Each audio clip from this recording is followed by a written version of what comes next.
plan, I ain't forced this. Niggas all on their duty now, how they quick to judge you on some court shit. They shoot to say they shot me, I plan to kill it, no, I'm coming with a full clip. And I'm always keeping it 100, niggas gave me change back on some short shit. Playing no games, gotta get on top, cause I'm trying ball on some sports shit. Ooh, that girl too saucy, watch the drip.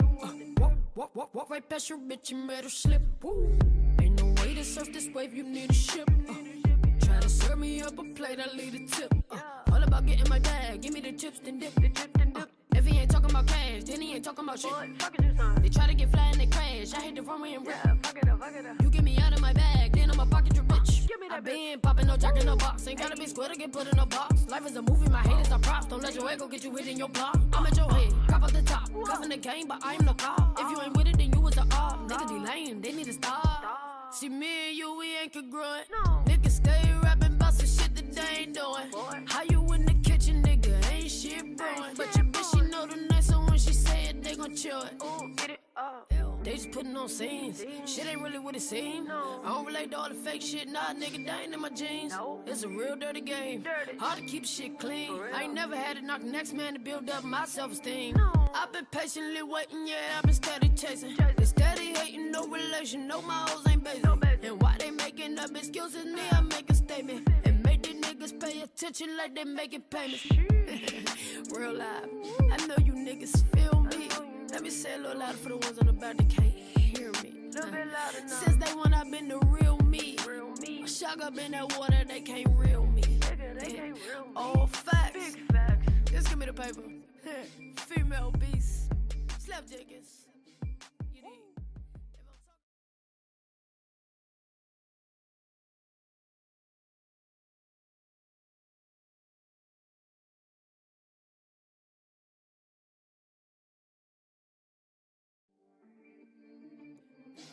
Yeah.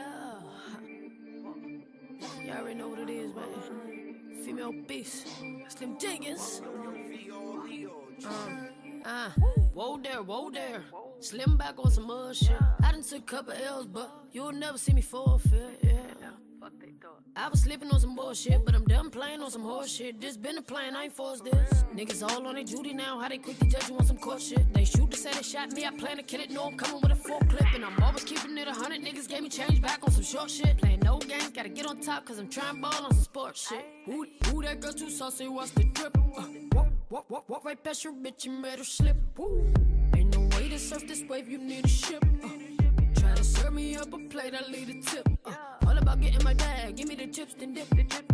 If he ain't talking about cash, then he ain't talking about shit. They try to get fly and they crash, I hit the runway and rip.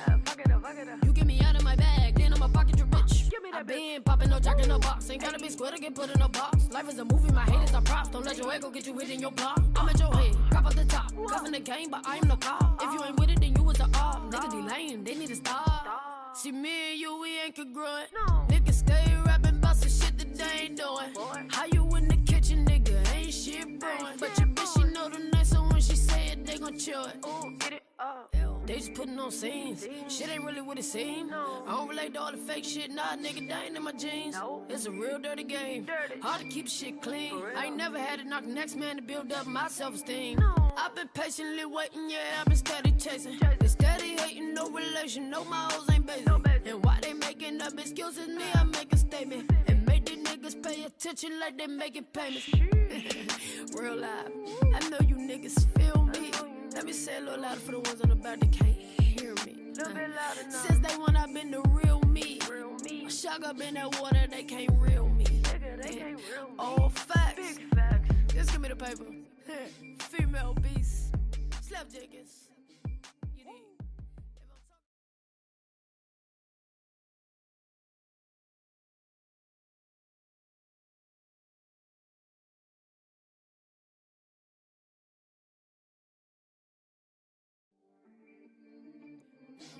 Yeah. Y'all already know what it is, man. Female beast. Slim Jenkins. Whoa there. Slim back on some other shit. I done took a couple L's, but you'll never see me forfeit, yeah. I was slipping on some bullshit, but I'm done playing on some horse shit. This been a plan, I ain't forced this. Niggas all on their duty now, how they quick to judge you on some court shit. They shoot to say they shot me, I plan to kill it. No, I'm coming with a full clip, and I'm always keeping it 100. Niggas gave me change back on some short shit. Playing no games, gotta get on top, cause I'm trying ball on some sports shit. Who that girl too saucy, watch the drip. Walk right past your bitch and made her slip. Ain't no way to surf this wave, you need a ship. Try to serve me up a plate, I leave a tip. All about getting my bag, give me the chips, then dip. If he ain't talking about cash, then he ain't talking about shit. They try to get fly and they crash, I hit the runway and rip. You get me out of my bag, then I'ma pocket your bitch. I been popping, no jack in the box. Ain't gotta be square to get put in a box. Life is a movie, my haters are props. Don't let your ego get you hit in your block. I'm at your head, cop out the top. Cuffing the game, but I am the cop. If you ain't with it, then you was the op. Niggas be lame, they need to stop. See me and you, we ain't congruent. Niggas stay rapping about some shit that they ain't doing. How you in the kitchen, nigga? Ain't shit brewing. But your bitch, she know the night, so when she say it, they gon' chill it. Get it up. They just putting on scenes. Shit ain't really what it seems. I don't relate to all the fake shit. Nah, nigga, that ain't in my jeans. It's a real dirty game. Hard to keep shit clean. I ain't never had to knock the next man to build up my self-esteem. I've been patiently waiting, yeah, I've been steady chasing. They steady hating, no relation, no, my hoes ain't basic. And why they making up excuses, me, I make a statement. And make these niggas pay attention like they making payments. Real live, I know you niggas feel me. Let me say a little louder for the ones on the back that can't hear me. Since day one, I've been the real me. Shock up in that water, they can't reel me. All facts. Just give me the paper. Female beast. Slap Jenkins. You need.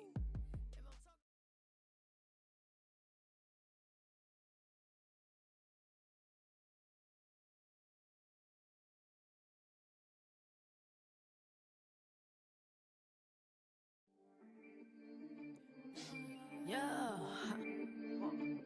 You already know what it is, man. Female beast. Slim Jenkins. Whoa there. Slim back on some other shit. I done took a couple L's, but you'll never see me forfeit, yeah. I was slipping on some bullshit, but I'm done playing on some horse shit. This been a plan, I ain't forced this. Niggas all on their duty now, how they quick to judge you on some court shit. They shoot to say they shot me, I plan to kill it. No, I'm coming with a full clip, and I'm always keeping it 100. Niggas gave me change back on some short shit. Playing no games, gotta get on top, cause I'm trying ball on some sports shit. Who that girl too saucy, watch the drip. Walk right past your bitch and made her slip. Ain't no way to surf this wave, you need a ship. Try to serve me up a plate, I leave a tip. All about getting my bag, give me the chips, then dip. If he ain't talking about cash, then he ain't talking about shit. They try to get fly and they crash, I hit the runway and rip. You get me out of my bag, then I'ma pocket your bitch. I been popping, no jack in the box. Ain't gotta be square to get put in a box. Life is a movie, my haters are props. Don't let your ego get you hit in your block. I'm at your head, cop out the top. Cuffing the game, but I am the cop. If you ain't with it, then you was the op.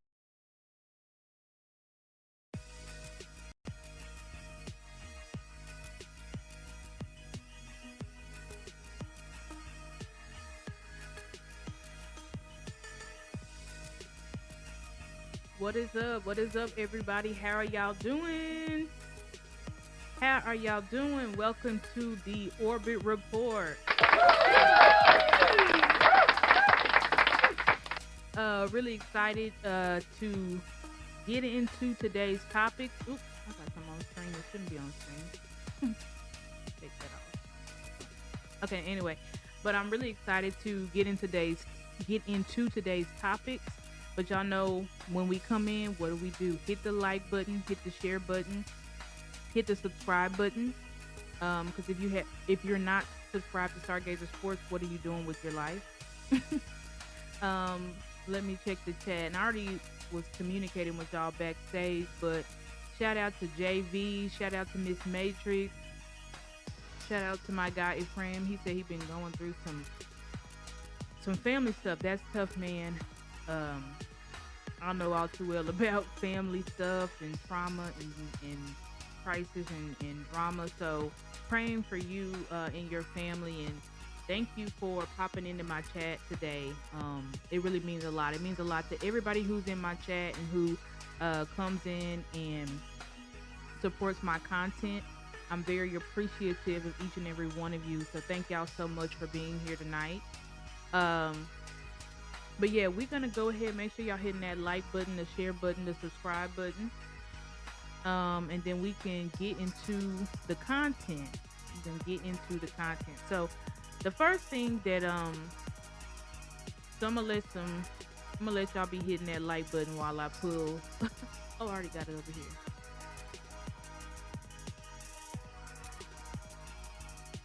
Already got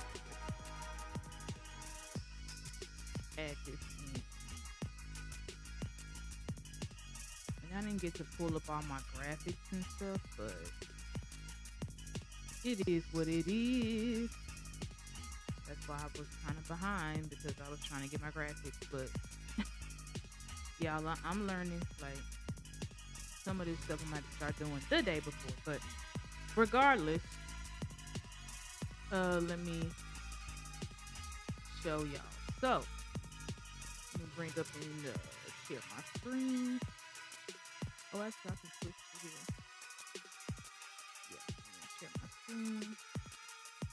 But it is confirmed. It is confirmed. Hold on, let me see if I can make this a large screen. There we go. But it is confirmed. Shout out to Patrick No C Walker. Love Patrick No C Walker. One of the best, if you want to say Cowboys insiders or beat writers. He said, I'm trying to change my name back to Ephraim. Dwayne, I couldn't remember what you went by, so I was like, let me just call him what his name is. I knew your name, you went by something else, but Dwayne, hopefully you can figure out how to get your name changed back. But it is confirmed by like I said, Dallas Cowboys insider. He works actually for DallasCowboys.com, Patrick No C Walker, that the Dallas Cowboys have signed Von Miller. So this is a huge step. This is a huge step, in my opinion, in the right direction. Huge step. And let me put myself, because I just wanted y'all to see that it is confirmed. And Patrick, I posted Patrick because Patrick don't play no games. Like, his whole thing is about being like accurate. So he don't post stuff until it's for sure. And also the Dallas Cowboys Twitter posted it, but I'm choosing this time to shout out Patrick No C Walker and his work. But anyway, this is huge, and I want to clarify something though. Us signing Von Miller does not erase Max to Dallas. Again, us signing Von Miller does not erase Max to Dallas. And this is why I'm saying this. Well, first of all, let's go over why is Von Miller here. Obviously, we needed pass rush help, right? We've been talking about that. The front office has been adamant about trying to get pass rush help. Hence, the reports coming out that we submitted 3 offers to the Ravens. And it was between, 3 offers to the Raiders, and it was between us and the Ravens at the end to get Max Crosby. Beginning of training camp, shout out to Jane Slater. Jane Slater asked Jerry, why did y'all stop pursuing Max? Jerry says, we never did. Right? Jerry says, we never did. And then Steven started laughing.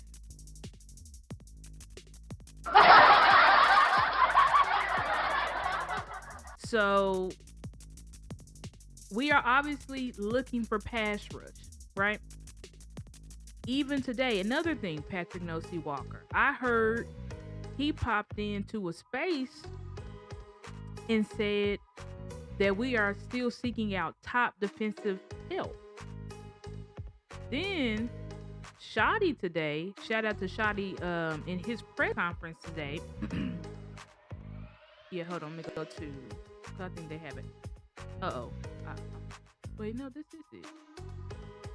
Oh, it's right here. Shoddy in his press conference today says, I think the Dallas Cowboys said it. right here, we're not done. Let's listen to that clip real fast. But we're not done. I love our roster. I mean, I really do. I think we're a talented roster. We're way different on paper this year than we were last year. But we're not done. We're not done developing our players. We're not done getting the young guys ready to go. We're not done potentially adding pieces.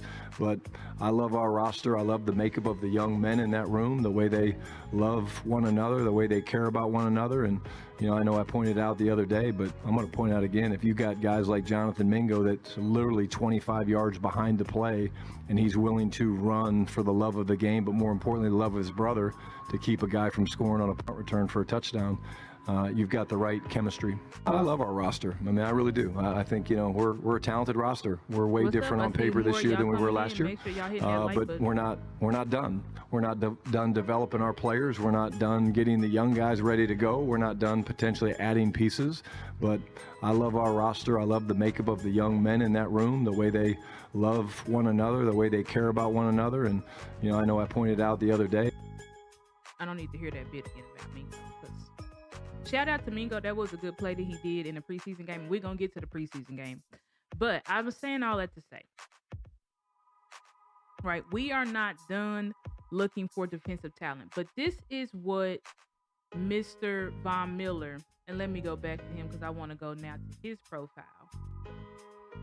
But this is what getting Mr. Von Miller. I think I can probably put him like this, right? Yeah, there we go. That's better. So this is what getting Mr. Von Miller means. It doesn't mean that we are done. As you can see, I still have on the screen Max to Dallas, right? But what this means is that, number one, you automatically replace the production that you got out of Jadeveon Clowney. Last year, Jadeveon Clowney had 8.5 sacks. Last year, Von Miller had 9 sacks. Okay? And so you automatically replace that, right? You automatically get a pass rush specialist, right? This is a guy just held the sack summit with Max Crosby and Cam Jordan. So, and Von Miller is a Hall of Famer. I don't know if he's a first ballot, but he's a Hall of Famer. This is a walking gold jacket, right? And these are the type of moves that you make when you're trying to get over the hump.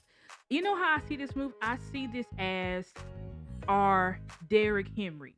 Y'all remember 2 years ago, Derrick Henry was doing all that he could to let the Dallas Cowboys know, I want to be signed by you.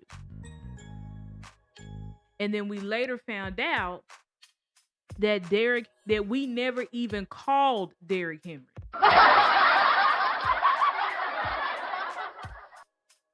Never even called the Hall of Famer who is begging to be signed by you. Like, you know how dumb and stupid that is? And then we saw what Derrick Henry went on to do with the Baltimore Ravens. So Von Miller is the exact same. This is a Texas homegrown and not only Texas homegrown, this is Dallas. He from DeSoto. I grew up in Duncanville, raised in Oak Cliff, grew up in Duncanville. Duncanville and DeSoto and Cedar Hill are black suburban areas in South Dallas, right? So this guy bleeds blue and have been wanting to be on the Dallas Cowboys since 2013. And you might say, well, sir, how you know he been wanting to be with us since 2013? Well, he been wanting to be with us his whole career, let's be honest. But the reason why I know he wanted to be, and let me search, what's his name? Is that his name? Ben? No. I can't think of his name. What is his name? It's my guy that always posts. You know, I might have bookmarked it. Let me see if I bookmarked it. I might not have bookmarked it. Oh no. Can't think of his name right now. Why am I blanking on his name? He had the video out with DeMarcus Ware, because DeMarcus Ware is through the roof that we signed this guy, and he's the one who told the story. Let me see what it'll pop up. Let me see. Okay, Brandon Laurie. Thank God. I just like, let me see this out. But anyway, so this is this is Bob Miller and DeMarcus Ware. DeMarcus Ware is through the roof that we signed. Bob Miller. But let me see. Let me go to Brandon, because Brandon, I think, brought it up. I might have missed it.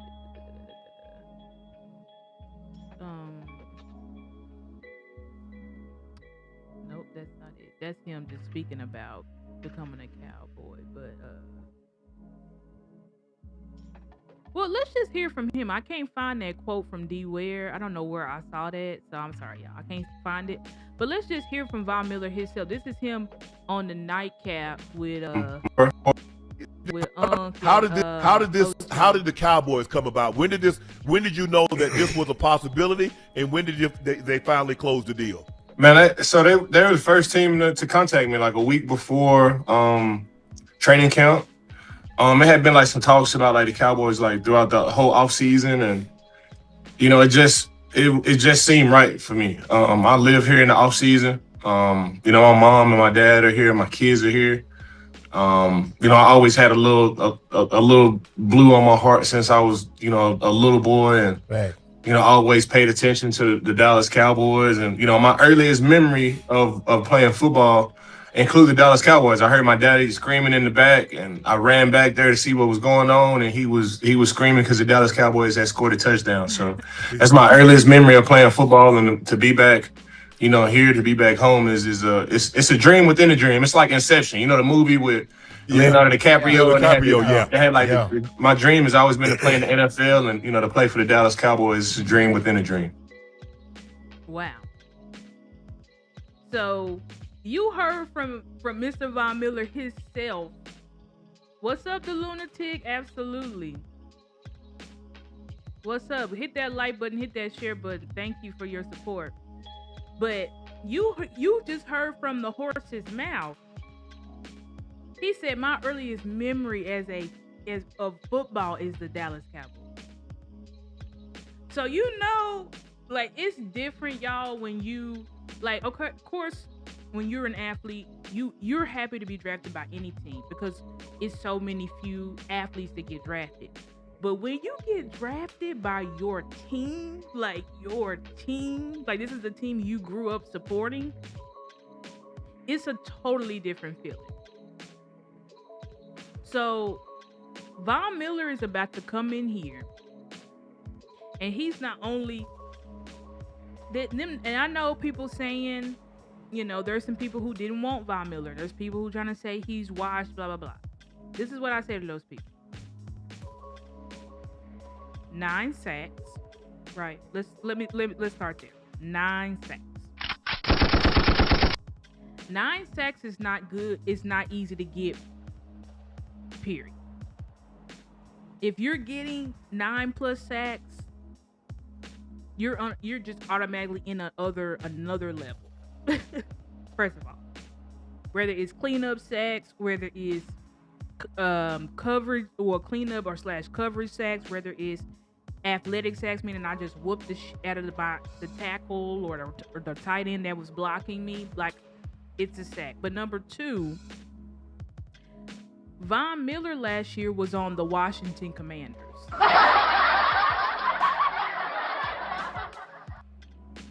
The Washington Commanders are terrible. They are terrible. Especially last year, right? I'll say, I mean, I think they're going to be bad this year. But They were terrible last year. So him getting 9 sacks with that front, when he was only, they was basically just using him as a third down specialist. So he didn't have that many snaps. 9 sacks.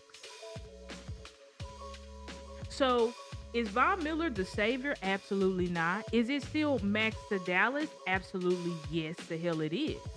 But Von Miller comes in and raises your floor today. And not only raises your floor with his production, but raises your floor with his leadership. I think that deserves a button. I need to get a bomb, but I'll just use one. But he raises the floor with his leadership. This is a gold jacket now that you got teaching Malachi Lawrence. This is a gold jacket now that you have teaching Donovan Ezaraku. A gold jacket that you get to teach James Houston, Isaiah Lamb, Maris Leofold, Samuel, the list goes, Tyrus Wheat.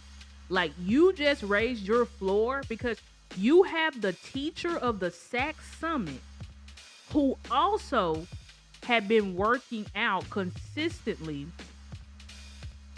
with BT Jordan. Right? This is now the guy who just held the Sack Summit is now in your locker room leading your men. This is a A+ move all the way around. All the way around, getting Von Miller is an A+ move. Doesn't mean we stop there, right? Again, still backs to Dallas because I'm part of Team Overkill. Put it in the chat, Team Overkill. Team Overkill. Put it in the chat. Let me see if I can probably add it right here. But put in the chat hashtag Team Overkill. Wait, I said that wrong. Overkill. There we go. This is what we are. We are Team Overkill. We're not satisfied. We won't be satisfied. We need to load the clip. I want Jerry and them to say, this year, bar none, we will be in the NFC Championship. That is a type of move. Now, you can't control injuries, knock on wood. You can't control all of that. But what you can control, you got to control what we can control. The favorite thing that I love that my quarterback says all the time is control the controllables. You can only control what you can control. So what you can control, Jerry Wayne Jones, what you can control is putting forth the best possible roster so that we can win a Super Bowl. Okay? So let me check y'all's comments. The Lunatic says Big Q, K. Clark Downs, and now Von Miller. They're going to show the younger players how NFL professional is Monday through Saturday and then backs it up on a Sunday. Let's go. Absolutely. I agree with that, the Lunatic. Dwayne says he was probably the oldest guy on Washington defense. Who else had 9 sacks? Exactly. Who else had 9 sacks on that defense? That defense was terrible. Let's see. The Lunatic says Broadus had some critical comments about Vaughn, but I think Miller signing is a net positive for the Cowboys. Yeah, there are some people in the community that do. There's some beat reporters, there's some content creators that are not really thrilled about the move because they just think that, they want to let the young guys play. But I'm just not I'm not for relying on the young guys. I'm not.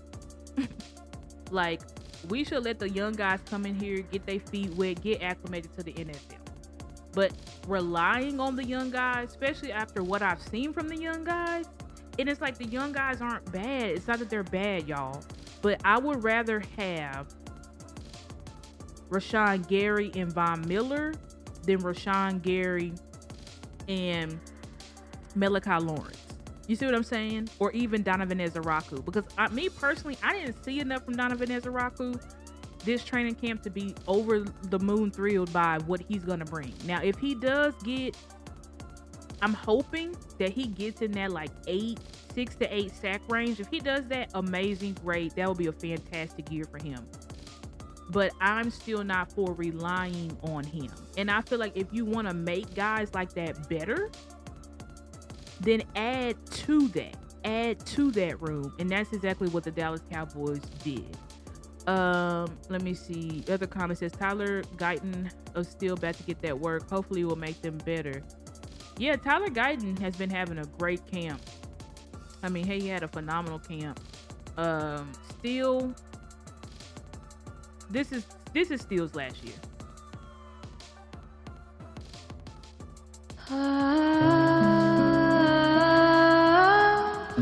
Yeah. This is Steele's last year for sure, y'all. He has not looked good, but what can you do? You know what I'm saying? Like, you kind of gonna have to just roll with the punches with Steele, because I mean, teams aren't giving up offensive tackles, so you gonna have to just roll with Steele. But that's right, team overkill. But anyway, yes, load the clip. Thank you. Miss Matrix said, speaking of Von and having to make cuts to keep him, why wasn't it Kalen Carson? Yeah, I think Miss Matrix, the reason why it wasn't Kalen Carson, now I know this may be unpopular to say, but despite the penalties, and I'm gonna be fair here because we're gonna look into the film on Wednesday under the lights. I have not looked into the all 22 in depth, so I can't say this for sure, but I can say, what I'm saying is the all 22 will reveal it all. But just looking at the broadcast view, Kalen's issue wasn't play, it was those penalties. And I think he was just amped up. You know what I'm saying? You know, sometimes you could just be doing stupid stuff because you're running 100 miles per hour. That's what I think it was, because he was breaking up passes, he was making tackles. He just kept getting double head penalties. Trayshawn Holden, and thank you, Miss Matrix, for bringing that up. So now we can talk about Trayshawn Holden. Trayshawn Holden is who got cut today.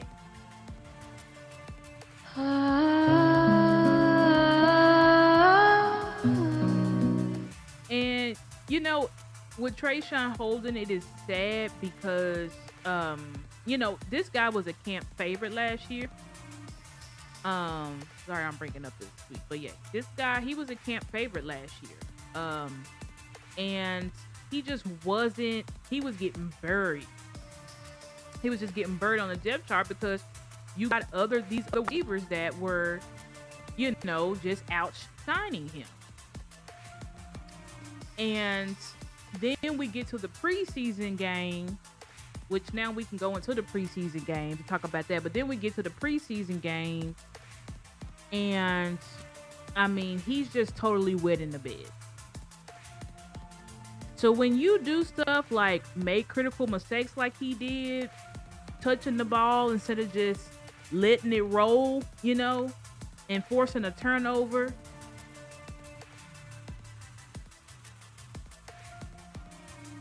you give the team, you give the coaches no reason to keep you.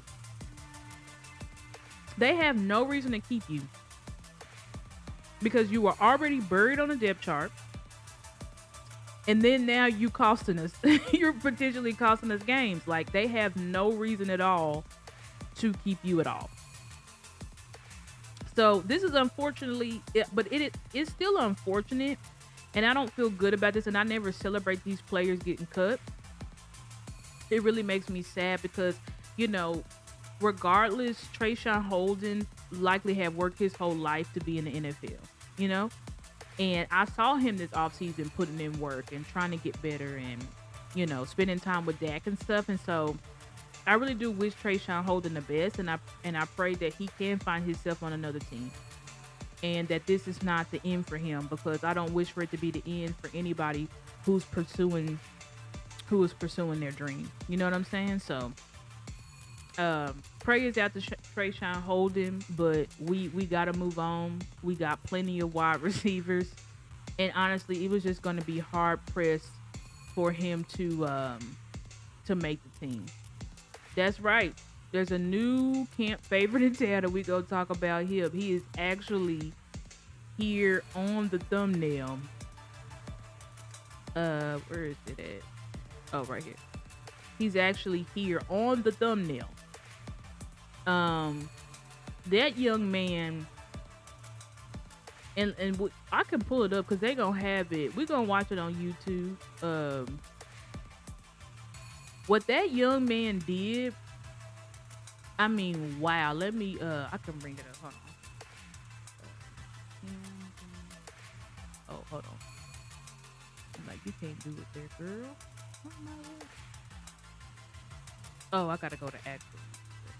I'm on the, y'all give me a second because I'm gonna bring up Camden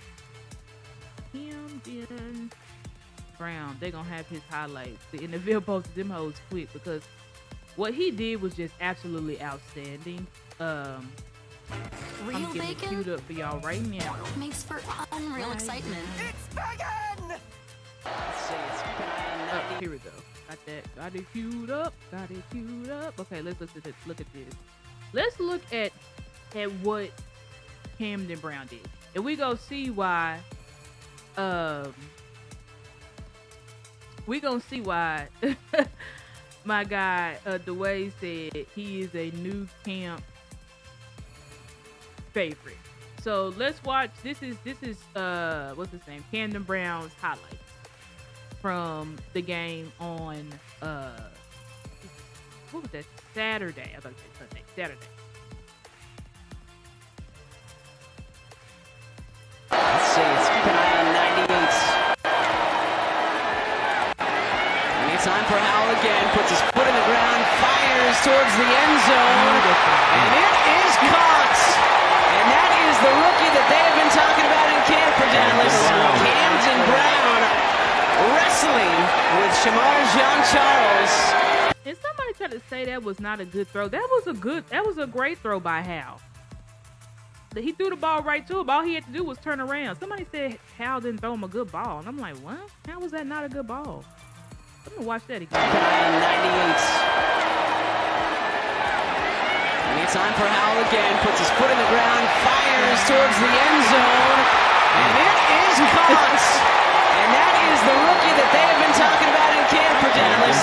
Camden Brown wrestling. And actually, we don't even have to have the audio on. But shout out to Sam Howell. I think he did a good job. And also, like, look at the offensive line. Like, I know we supposed to be talking about Camden Brown, but another thing that I was really impressed with, with the offensive line. The backup offensive line. What's up? CB is a camp hero. Brenda Green. He very well could be. A camp hero. I remember I was just talking about brother the other day. There was a camp hero by the name of Maurice Kennedy. Y'all remember Maurice Kennedy? Y'all remember Maurice Kennedy? It was about probably like 4 camps ago.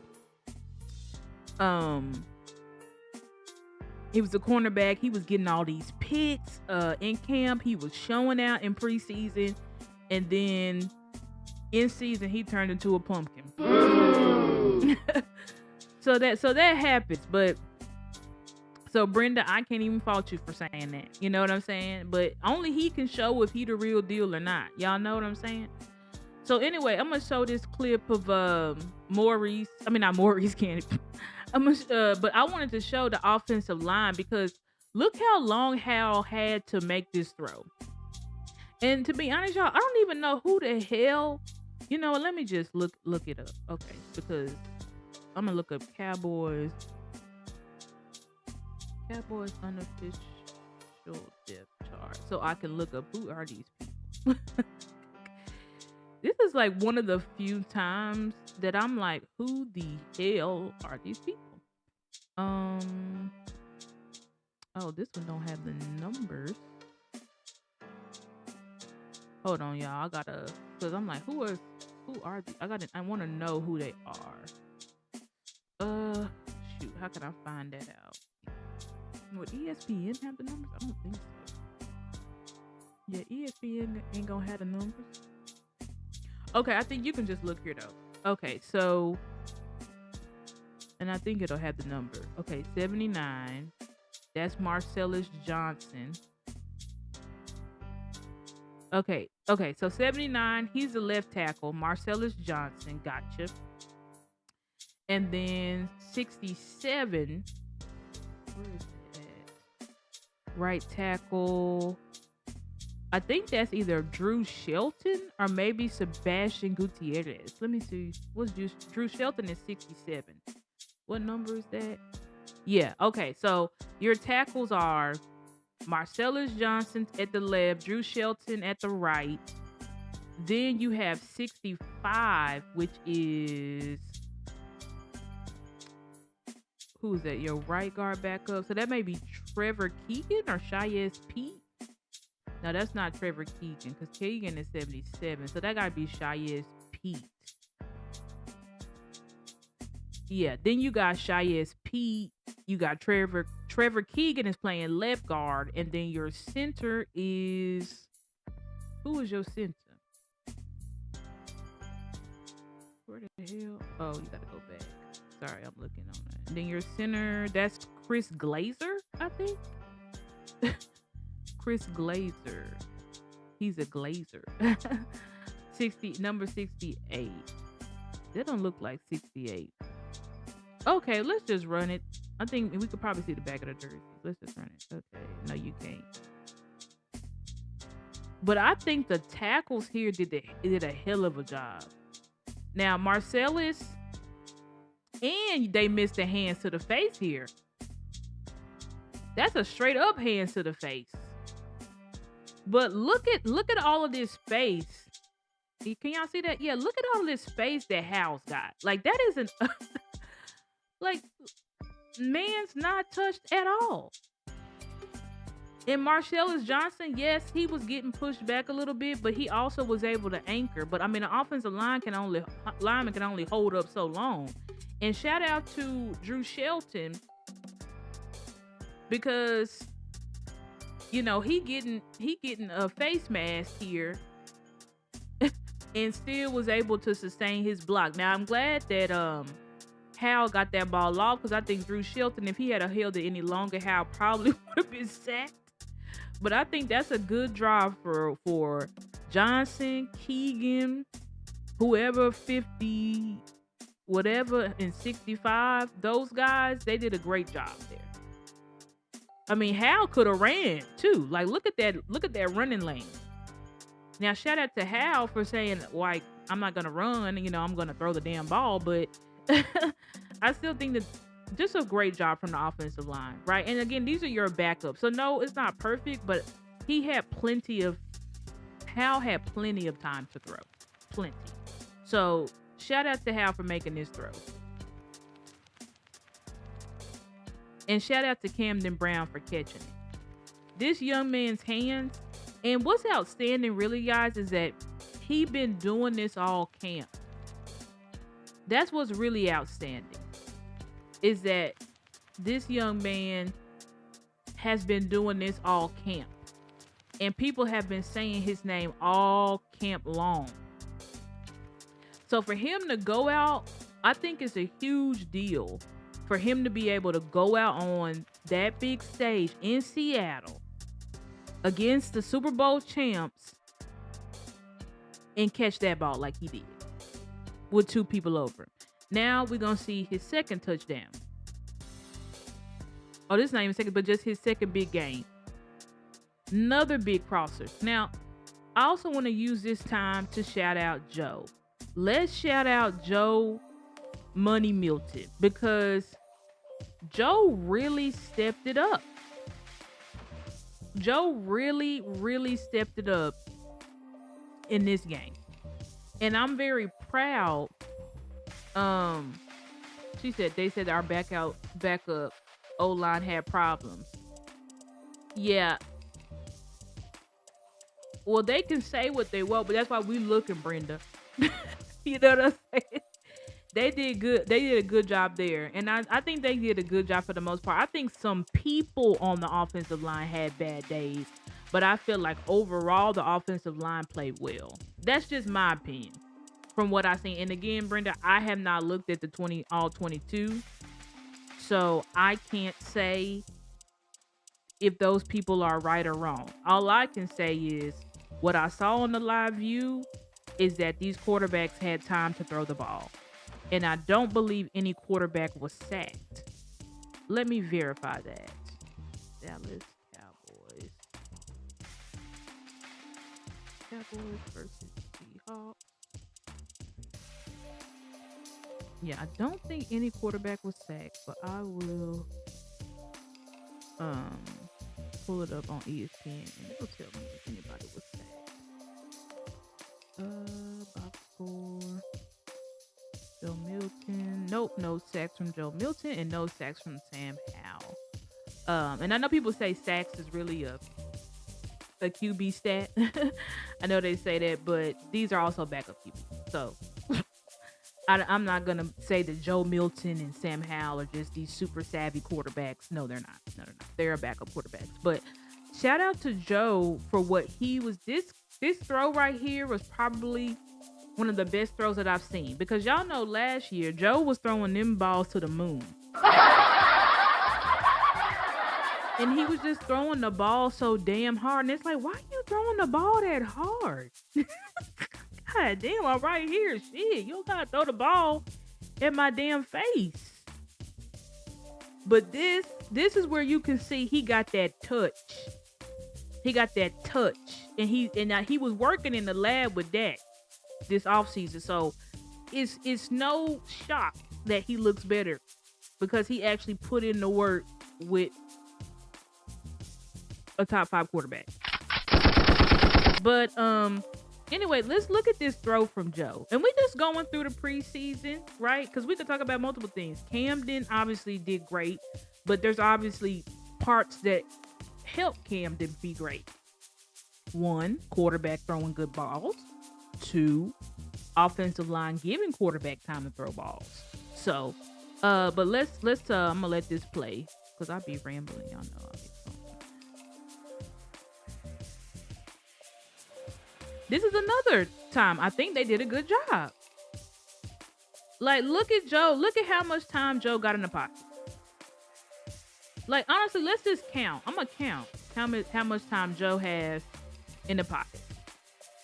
1, 2, 3. 3 seconds. 3 seconds to get that ball out. Camden, is that his name? What is his name? Camden Brown. Camden Johnson. And who actually gave up it wasn't the tackle, it was the 61. Who was 61? And he was holding on, but the defender got him at the last minute. Oh, the center. He had him, and then the guy dipped on him in the last minute. So good job for Joe, too. Joe got that ball out. So we got to give Joe some claps. I think Joe Milton really did a good job. And y'all know offensive line play does go hand in hand with the quarterback, you know? Quarterback got to help out the offensive line, because, again, the offensive line can't sit there and block all day. That's a very good route. Let's go back and watch that again. That's a very good route by Camden, because that's 2 to 3 yards of separation he got at the top of that route. Boop. Very good route by Camden. Just a fantastic job by this young man. And then we're gonna see, this is the fade ball. Now this was a ball, that I feel like wasn't great by Joe. Because he almost overthrew him, y'all. Because, I mean, look what Camden had to do to catch that ball. Like, Camden had to lay out for that ball. It's not like he was just like, oh, just put your hands out. Or just turn around. Like, no. But I still think Joe did throw it. Joe did get the ball to him in the vicinity. So Joe getting the ball to him in the vicinity, he was still able to make the catch. So it wasn't the perfect throw by Joe, but Joe still got it in the vicinity. Camden came down with it, but that was an amazing catch. My God, like that was an amazing one-handed track catch. Like, so shout out to Camden Brown for doing what he did, because that young man really did a phenomenal job on the biggest stage and has possibly earned himself a spot on this roster. Just great. That's fantastic tracking. So he has possibly landed himself a job on this roster. But the question is, if he's earned a job on the roster, oh my God, I don't like what the AI needs to be doing.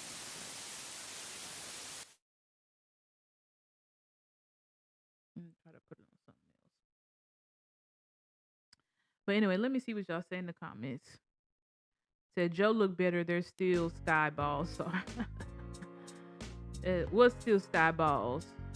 Oh, talking about that last fade ball. Yeah, that wasn't his best throw, but he would have threw it last year. He would have. Yeah, that's right. So that he definitely showed some growth.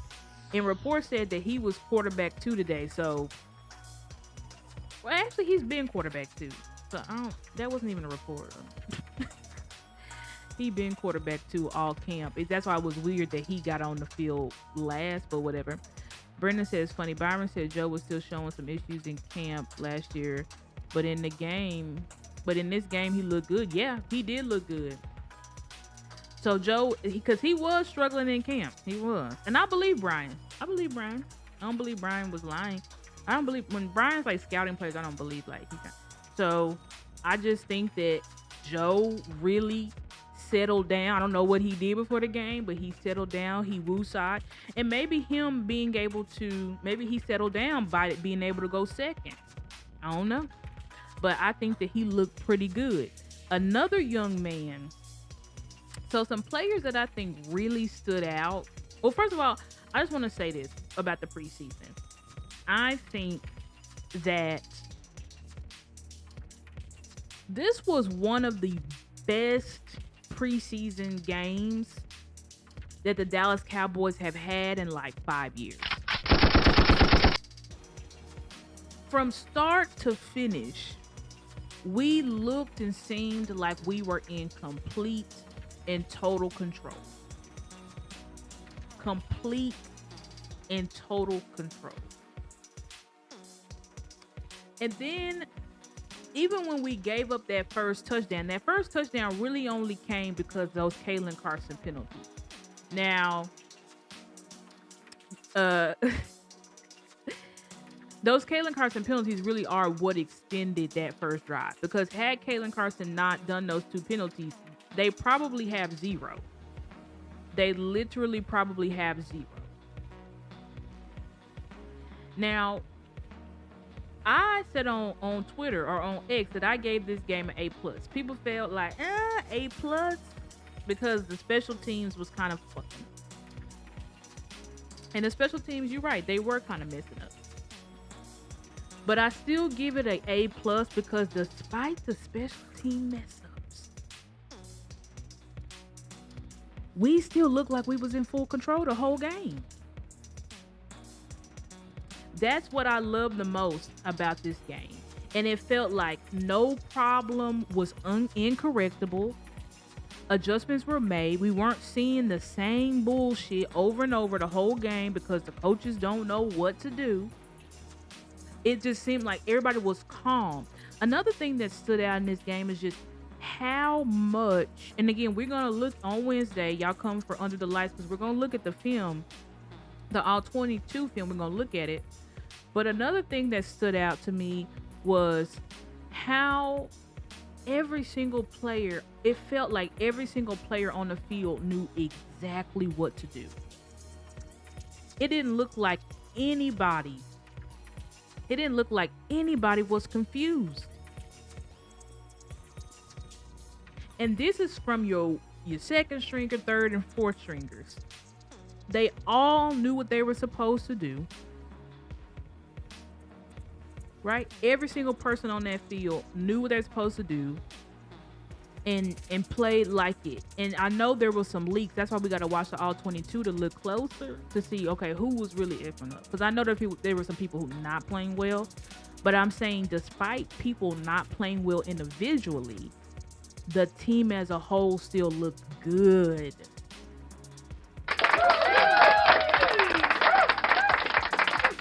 So I really got to give a shout out to these coaches. I got to give a shout out to my head coach.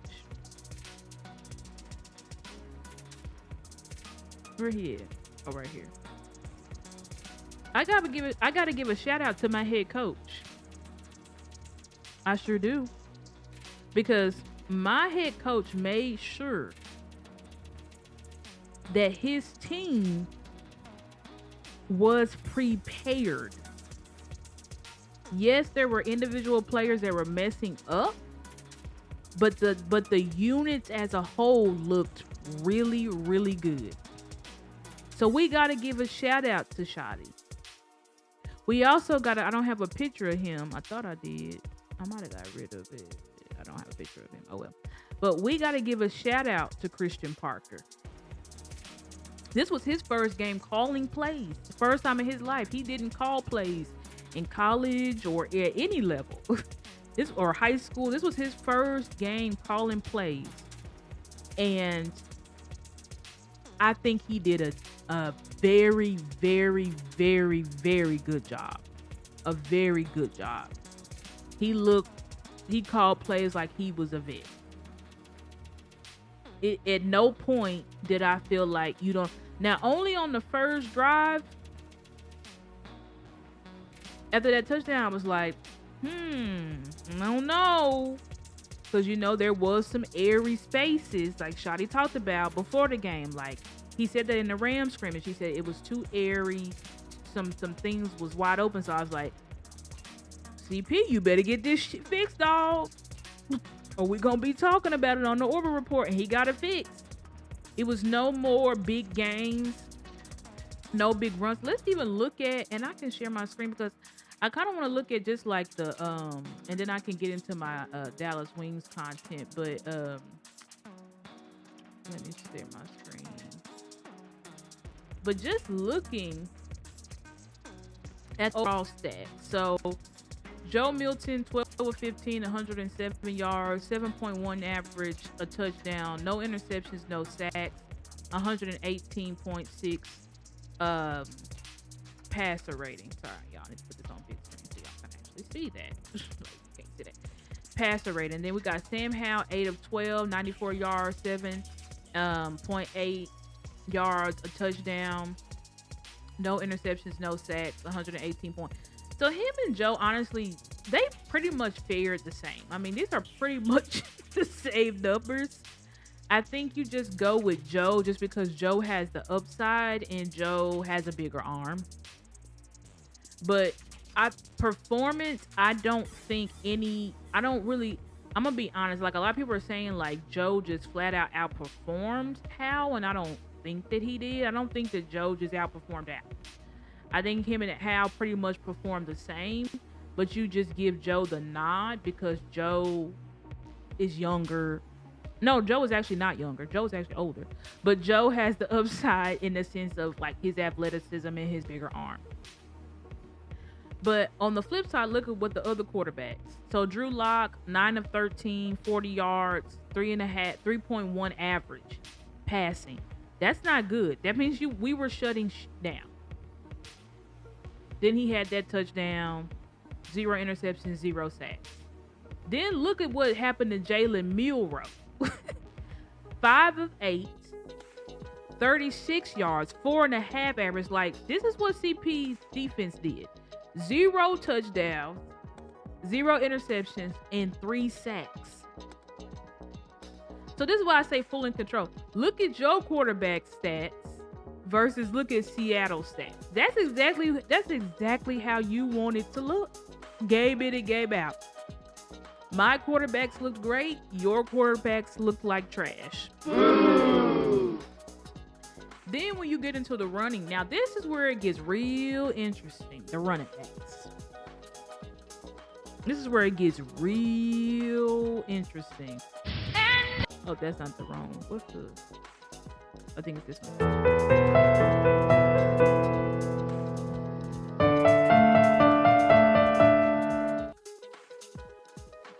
So it gets real interesting here with these running backs because, so when we look at the numbers, and I can stop.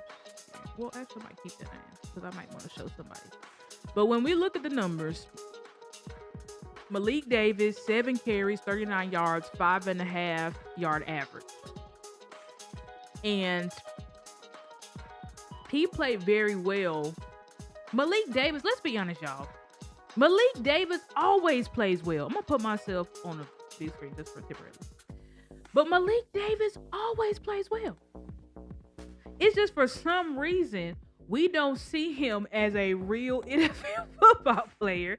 We think that he just belongs on the practice squad. But this is nothing new. Malik Davis been doing this, y'all. He been doing this for years. He did it under Mike McCarthy. Now he doing it under Shoddy. Like, he is a good running back. I don't know why we just won't take him seriously, but for some reason we don't take him seriously. And I do think that Shoddy likes him, but I think that Shoddy wants more. But here's a little nugget. Here's a little nugget that I'm gonna show y'all. Can y'all see that on the screen? I'm gonna make it bigger. But it said today that Malik Davis was the first. This is Nick Harris. Shout out to Nick Harris, who works for Fort Worth Star Telegram. But he said Malik Davis was the first running back to rotate in after Javonte Williams. Blue did not participate in team period shoulder, while Maffa, ribs, and Anaconda were limited. So now how he worded that. Y'all see how he worded it? He worded that very cautiously. It's like, basically, he's like, listen, he was leading the way, but Blue did not participate, and then Maffa and Israel were limited. So he's like, I don't know if he was second because they felt like from the game film he should be second, which is it. He's getting a lot of fan praise. The fans are high on Malik Davis right now for how he performed. So I don't know if that was a merit thing or more so an injury thing, but either way, Malik Davis had a good day. Israel Anaconda had a good day. 7 carries, 36 yards, 5.6 average. And you got to know, Malik Davis and Israel Anaconda, they got the scraps. Like, they did not really go into the game until the fourth quarter. It was like in the fourth quarter when they actually went in. So they didn't get a lot of snaps. Compared to Blue played a whole half. I know he only got 8 carries, but he also had receptions, right? So Blue played a whole half. And then they let my guy Maffa get in. I think Maffa did get like a carry. He got a few carries in the first half. Actually, I think Maffa, I don't know. I can't remember. But you can see 7, 7, 8, and then you see Maffa here 4. Now everybody's down on Maffa, but that's okay. We're gonna look at Maffa on Wednesday. Because everybody else got a fair shot. Maffa did. And no, I don't believe that he was too hurt to be able to continue because he's practicing today. Yes, it was limited, but he was still practicing. So I don't know what Shoddy doing with Maffa. One hand, I think Shoddy is bubble wrapping Maffa. When I say bubble wrapping him, what I mean is that I already know you're going to make my team because you fit my running style. I don't really need to see much from you. Because I will say this, and I said this after on the post-game show on Boss Cowboy channel. I said that I felt like Shotty was bubble wrapping him versus he's getting benched. Because when Shotty was running blue, Shotty was running blue up the middle. Blue wasn't getting a thing. Wasn't getting a thing. Now, granted, the offensive line also was not run blocking that great. We got to be honest. In the first half, we was not run blocking that great, so I can't put too much against Blue. But it's possible Blue missed holes. Blue wasn't patient. You know what I'm saying? So I got to go and watch Blue in detail. But it really did feel like Shotty was like trying to, almost like to me, like he was trying to prove a point that Blue can't do what I want him to do. That's really how it felt, y'all. It really felt like Shotty was trying to show Steven and Jerry, this young man cannot do what I need him to do. Because the other backs could break tackles. Even Maffa was breaking tackles. 2 of Maffa's runs were for first downs because they were like third and short, pretty much like third and short runs. So I saw Maffa should have got tackled in the backfield. And he ends up still getting a yard because he can break tackles. But Blue cannot break tackles because that is not his game. If you want Blue to thrive, you have to put him pretty much in an outside zone type of scheme. He's going to thrive outside of the tackles. He's going to thrive on screens. He's going to thrive on toss plays. But if you think he's going to be a power runner like a Maffa or like an Israel Abanaconda, you have another thing coming. You know that song? You got another thing coming. But that's how that you got another thing coming. And just like Blue running 4-3, I think Israel. Let me look at, because people be saying our sources stuff. I'm like, does Blue run a 4? I know Blue runs a 4-3, but I'm trying to see what did Israel. Okay, I don't need to say Israel Abanaconda. Oh my God, I need to do my Dallas Wing thing. Abanaconda 40 time. Yeah. Here, y'all can look at it. I'm not capping. Hold on, let me take him off the screen. But y'all see it right there. Like, let me put it on full screen so y'all can read it for the full thing. Israel Abanaconda recorded an unofficial 40-yard dash between 4.34 and 4.39. So Israel Abanaconda is also fast. As Shotty said that. So when you have a guy that's already kind of meeting that, this is what we talked about on the closing arguments on Friday. Like, if you have a guy that can give you what Blue can give you, which is that speed element, but he can also give you that physicality, then it makes you wonder, what the hell do I need Blue for?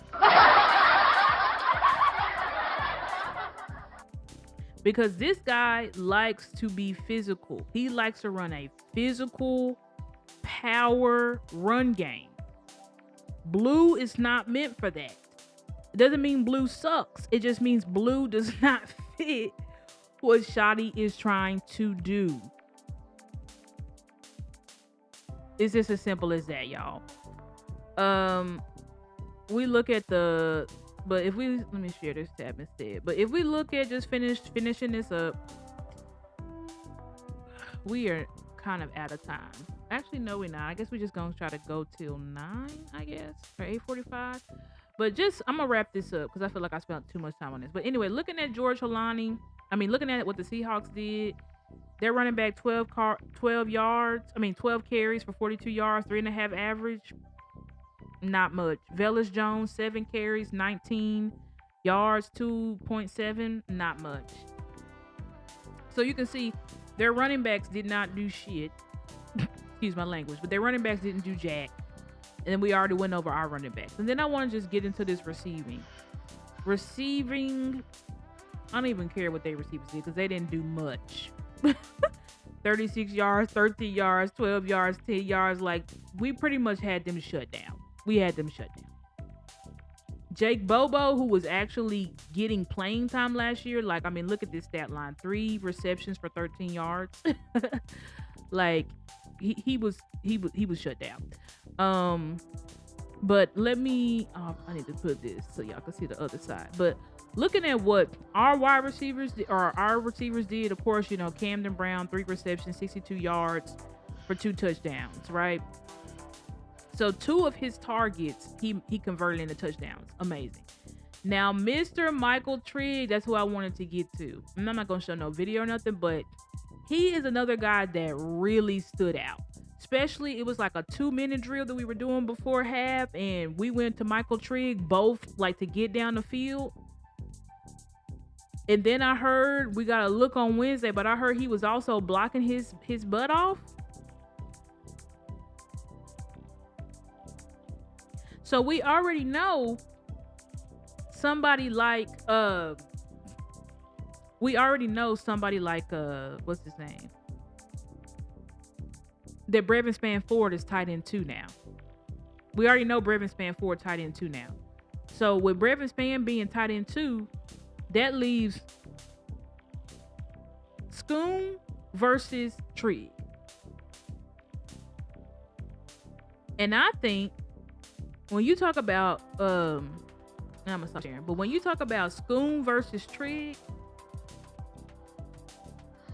if Trigg is also giving you decent blocking, you go with Trigg because Trigg clearly has an upside. I had a 3rd round grade on Michael Trigg because of his highlight reel catches.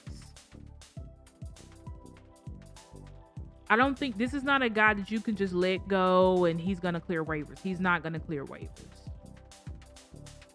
So I think the front office really got to make a decision on how they want this roster constructed.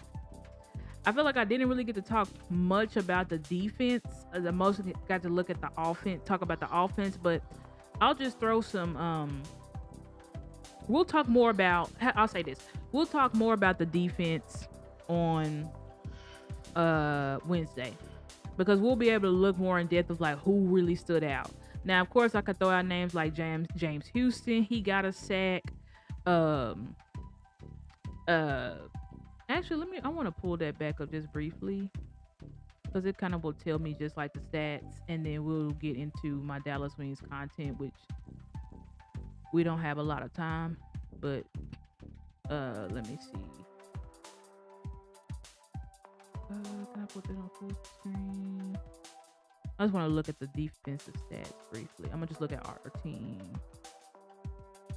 So Curtis Robinson, who was our Mike, he had 8 total tackles, 5 solo, and a tackle for loss. That's pretty good.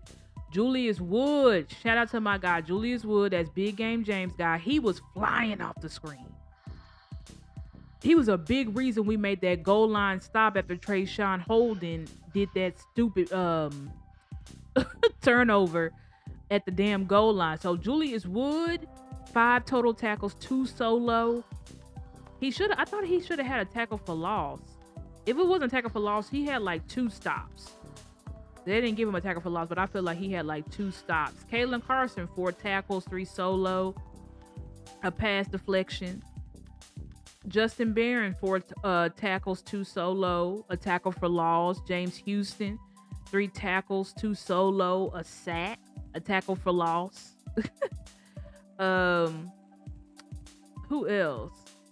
Marquise Bell. I'm gonna do this to Marquise Bell. Reddy Stewart. I like what I saw from Reddy Stewart. Got himself a half sack and showed off some of them how our players have been, our CP has been letting our corners, or teaching our corners how to like properly pass rush. So he got a half sack. Malachi Lawrence didn't really show up too much on the stat line, but he did look good. We're gonna look into the film on Wednesday. He did, to me, look pretty disruptive.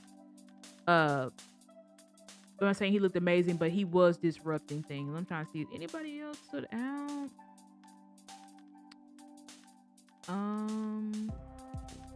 They should have gave Maris a half sack. Maris had a tackle and then a tackle for loss, and he should have also had a half sack. But anyway, y'all, we're going to look into it more on Wednesday, but I definitely think the players that would have stood out to me defensively would have been like James Houston, Shamar James, and definitely would. But anyway, y'all, thank y'all, my Cowboys fans, for rocking with me. I'm about to switch to my Dallas Wings content because we got a game coming up in about 30 minutes. But let me see what y'all saying. It says Blue is a wide receiver, not a running back. I agree with that. Trig is much improved. I agree with that. Blue Vision is not that good. Yeah, we're gonna be able to see Dwayne on Friday. Wednesday. Wheat. Oh, Tyrus Wheat. Yes, Tyrus Wheat. I did like what I saw. So we all gonna look. We're gonna look on. Y'all come back on Wednesday at 7, where we'll look more in depth about that. But now I want to switch to my Dallas Wings content because we really don't got a lot of time to go over this. But I'm gonna still go over it because that's my second anchor. But now let me get into my Dallas Wings content. So this is what I want to say about my Dallas Wings. Today we play Golden State, and I think this is our final game versus Golden State. So far we are 1-2 versus them. 1-1, lost 2. So this is a game where I really, and this is why we need a win, because I want to show y'all this. And I think I can just do it this way. Give me a second. Oh, I know exactly how I can do it. Hold on. I'm gonna bring it up because I didn't get to put it in a full cutesy graphic for y'all, but I can still show y'all my notes. Where is it at? Here we go. What the frick just happened? Yeah, okay. Oh, I gotta do it here. I was like, what is going on? Okay. Take a picture of this.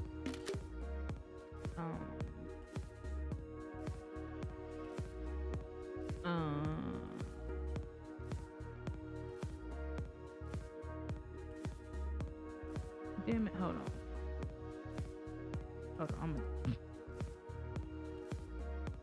But basically, I wanted to, because I'm like, y'all don't need to be in all my damn business. I gotta prop that better. Okay, here I go. But this is my notes. And I think I should be able to upload this to the system. I'm gonna go through this so fast. I also gotta go eat dinner. Let me see. Hopefully this is what I just took a screenshot of. Come on. Load. Got all day. Okay, here we go. WNBA standing. Strength of schedule for playoff teams plus 9 seeds. So I went through. Yes, I did. I went through and recorded everybody how many games each team has left that's currently in playoffs. Like I said, and plus a 9 seed. So how many games that we have left plus how many games are versus playoff teams. And so this is the actual order of strength from hardest to easiest strength of schedule. So the Lynx, they actually have the hardest schedule to close out. Now they are the number 1 seed because y'all are going to see WNBA standings right here. So the current WNBA standings, and I'm gonna keep that. But the current WNBA standings, screen share, right here. Y'all can see is, let me make that screen bigger. But the current WNBA standings: Lynx, Valkyries, Aces, Fever, Dream, Liberty, Mystics, Wings. So the Wings, we are the current 8th seed right now, right? We're the current 8th seed. But we are still in play. This is what I wanted us to know. We are still in play for that 4th seed. Why are we still in play for that 4th seed? And if we want the 4th seed because we want a top 4 seed so that we can have home field advantage or home court advantage. So the Lynx, which are the number 1 seed right now, they have 8 of their 9 games left versus playoff teams. Now they just beat the Aces. So to be honest, the Lynx I feel like are solidified as that number one playoff spot, unless because they've already, you can see there, they've already clinched playoffs. So I feel like the Lynx are definitely gonna be that number one seed, especially since they knocked off the Aces again. There's really nobody, even though these other playoff, like when you look at the other playoff teams, there's nobody that they cannot and have not beaten. They may lose, but I do think they'll probably lose a few more games, but I don't think it'll be enough to knock them out of the first seed. And even if they do, I feel like the Lynx are guaranteed a top 3 seed. Unless they just fall apart, which it could happen. They could collapse and get themselves all the way out. But I don't even know if it's mathematically possible. Anyway, moving toward the Liberty. The Liberty have the second hardest schedule, and they're currently the 6th seed. So they can definitely drop some games because y'all know 5 of 8 of their games, so 63% of the Liberty's games is versus playoff teams. 63%. And they're the 7th seed, so they can definitely drop. Then you have the Fever. 6 of their 10 games is left is versus playoff teams. That's 60%. And the Fever are currently the 4th seed. Y'all see what I'm saying? I put the Fire, that's the 9th seed. The Fire are I just put them here because they're the 9th seed and they're not eliminated from playoffs. But I'm still showing that their strength of schedule, right, is 4th on the list. That's 60% of their games against playoff teams, and they're not even a playoff team. So the chances of them making playoffs is pretty slim to none. Then you have the Atlanta Dream. Half of their games, right, are versus playoff teams. Now the issue with the Wings though is that, the Dream, they swept you. Angel swept you. So you don't have the tiebreaker over there. So if it's between the Dream, this is how you suffer. If it's between the Dream being the 4th seed and you, they're gonna get it because they swept you. And then you have the Valkyries. So the Valkyries are a top 2 seed. That's who we play tonight.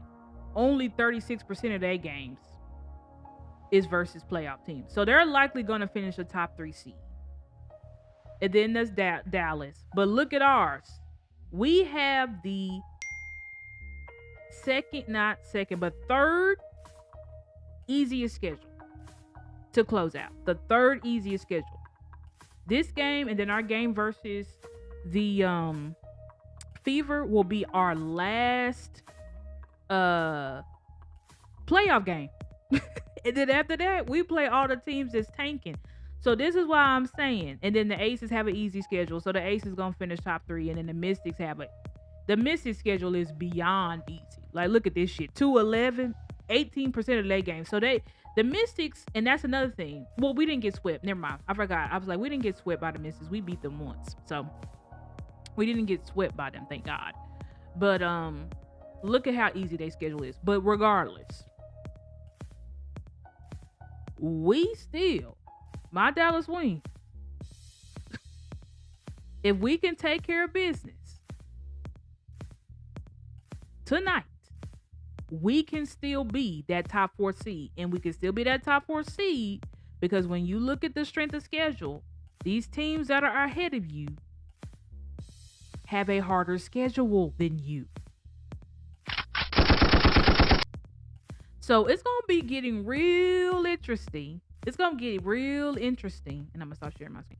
But it's going to get real interesting toward the end, August, September to see where this seeding is going to last. I do think the top 3 seeds are locked.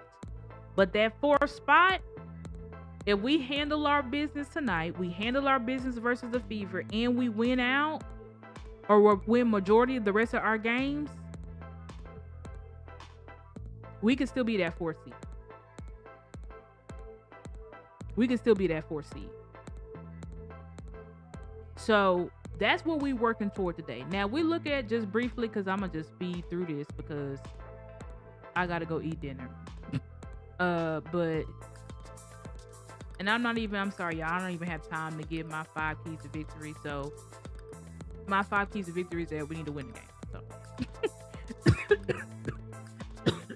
sorry, I'm coughing on the mic, but My my 5 keys to victory is that we need to win the game. We need to win the game. We need to win the game. We need to win the game. Okay, but anyway, when we look at this, I promise I'm gonna go through this so fast. When we look at the predictor, they saying we gonna lose, but fuck them, we ain't gonna lose shit. So that's y'all cuss words for the day. But we're not gonna lose anything.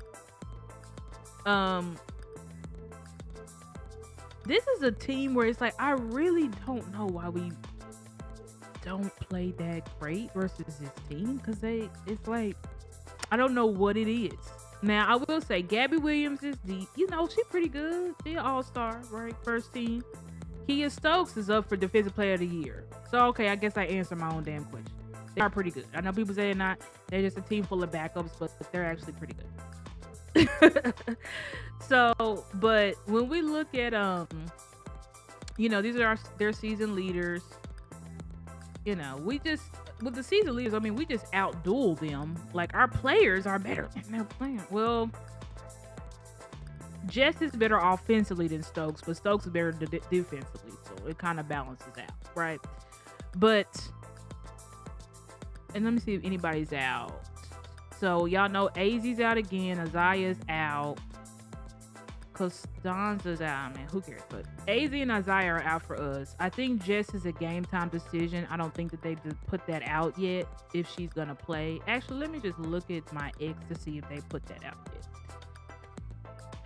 If she's going to play or not.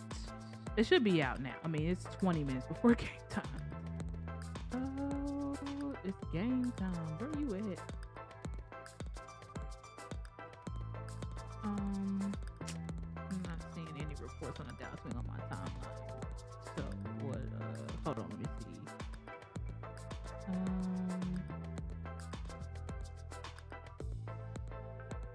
see. Yep, Jess is back. Jess is back. So Jessica is back. So Jess will be playing today. So only AZ and Isaiah will be out. And then just looking at actually I do want to do something because I'm going to look at just how they beat us the last time, and I pretty much will give my 5 keys to victory just briefly. But it looked like last time, can y'all see this? Yeah, but it looked like last time they shot better from 3 than us. They shot better field. Yeah, they shot better from 3. They shot better from the field. We pretty much did the same on rebounds. We actually got more offensive rebounds, which was great. Look at this. They we couldn't score. We couldn't get the ball in the basket. That's what it was. Because I'm like, look at how much they out assisted us. 27 assists to 8. That's terrible. We had way more turnovers. Only 5 fast break points. Only 24 paint points. Like, we can't. So, I mean, we just got our 5 keys to victory right there. Number 1. Continue to out-rebound them, right? So, I would say let's get 10 plus offensive rebounds. Let's shoot 35% from 3 today. Let's get 15 plus fast break points. Let's get 40 paint points. And let's have less than 10 turnovers. I think that was 5 things. If it's not, oh well. But, let me take that off. But yeah, look at what they did. They completely dominated us last time. It looks like we just couldn't get the freaking ball in the basket. What was the stat line with this? Let me see. Yeah, I mean, this was only had 5 points. Jess only had 6. AZ was out. Yeah, so we got to have better production from Jess and Enrique. We got to have better production than that. And that's what we need about 8 plus assists today, because we got to move the ball, and we need to be running actions today to get Paige open, get Enrique open, and get to the basket, because we also can't be stuck in 3-man's land. When you get stuck in the 3-point man's land, you're just pretty much making the team not play defense at all. You're making it easy. We got to play tougher defense on this team. This team don't really... Kia Stokes, but, I mean, after Kia Stokes, you should be able to defend. It's not like they have these crazy... This is not Atlanta. This is not Washington Mystics. So we got to do better today. We gotta do better today. I feel like we should come into this game with a mission. I feel like we should come into this game looking to kick their ass. So let's hope. I'm gonna take this off, but let's hope that we actually get a win today. I'm not even gonna do a prediction. I'm not gonna do a prediction, and I'm not gonna do what I think. I'm not gonna do a prediction or a game, a score prediction. Right? I'm saying. I ain't even gonna say we're gonna win. Should we win this game? Yeah, we should win this game. Why should we win this game? Because you want to show, y'all should be putting in overtime to show we can win these last two versus these last two playoff teams. Because if you don't, you have nothing to hang your hat on going into the playoffs. Let's just be honest. You can't go off or base off what you did in July and June. I'm sorry, what you did in June. No. Like it's a new day, it's a new dawn. So hopefully we can dominate, we can win this game today. And I don't even care how we win. I just want to win the damn game. I just want to win the game. But anyway, y'all, thank y'all so much for rocking with me. This is Stargazer Sports. This is the Orbit Report, right? But on Stargazer Sports, we give you the bold takes and we give you real analysis. Thank y'all so much. Please hit the like and share button on your way out and catch us on Wednesday for Under the Lights. Thank y'all so much. Y'all have a good night. Bye.